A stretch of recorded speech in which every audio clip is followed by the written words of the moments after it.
रिया गहने और कपड़ों की दुनिया में ही खोई रहती थी। कहानी है, रोहन अपने माता पिता के साथ एक छोटे से शहर में रहता था। वह एक कंपनी में काम करता था, जिसके पैसे से वह अपना खर्चा और अपने परिवार का खर्चा चलाता था।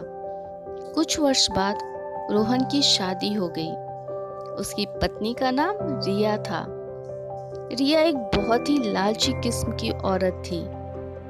रिया को जब भी पैसे मिलते थे तो वह तरह तरह के कपड़े और गहने खरीद लेती थी। वह जब भी किसी समारोह में जाती थी तो हमेशा नए नए कपड़े और गहने पहनकर जाना चाहती थी। क्या ये सही था? मुझे कमेंट में ज़रूर बताइएगा। जब उसके पास नए कपड़े और गहने नहीं रहते थे तब वो अपने पति रोहन से जिद करके खरीदवा लेती थी। उसकी इस आदत से उसका पति भी तंग आ गया था। रोहन रिया को हमेशा समझाया करता था कि हमारी कमाई उतनी नहीं है कि मैं तुमको हर समारोह में जाने के लिए अलग अलग तरह के कपड़े और गहने खरीद दूं। मगर रिया उसकी बात समझने को तैयार ही नहीं थी। एक दिन जब रिया किसी समारोह में गई थी तब उसकी एक सहेली मनीषा उनके घर पर आई। आपकी फ्रेंड्स का नाम क्या है? आप मुझे कमेंट में जरूर बताइए। मनीषा ने रिया की सास से उसके बारे में पूछा। रिया की सास ने मनीषा को सारी कहानी बताई। मनीषा, जो उसकी सहेली थी, ने अब रिया को सबक सिखाने के लिए एक योजना बनाई।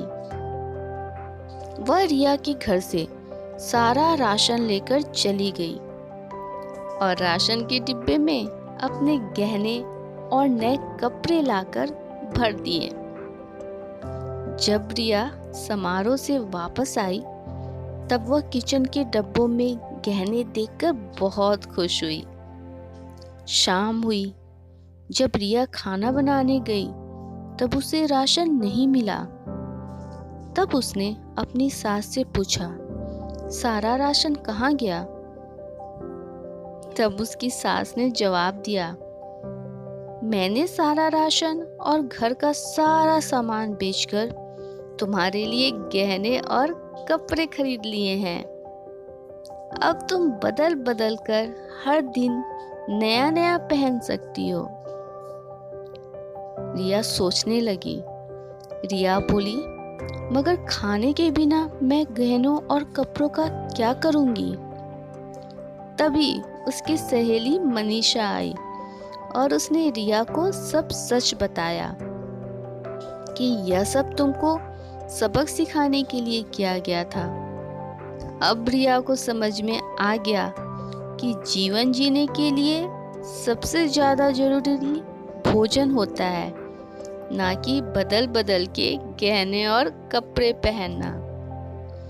रिया अब अपने पति के कमाई के अनुसार ही सारा काम करती थी और अब वह ज्यादा खुश थी। अगर आपको ये कहानी अच्छी लगी है तो प्लीज मेरे चैनल को लाइक, शेयर और सब्सक्राइब कीजिए। मिलते हैं हमारे नए वीडियो में एक प्यारी सी स्टोरी के साथ। Bye bye.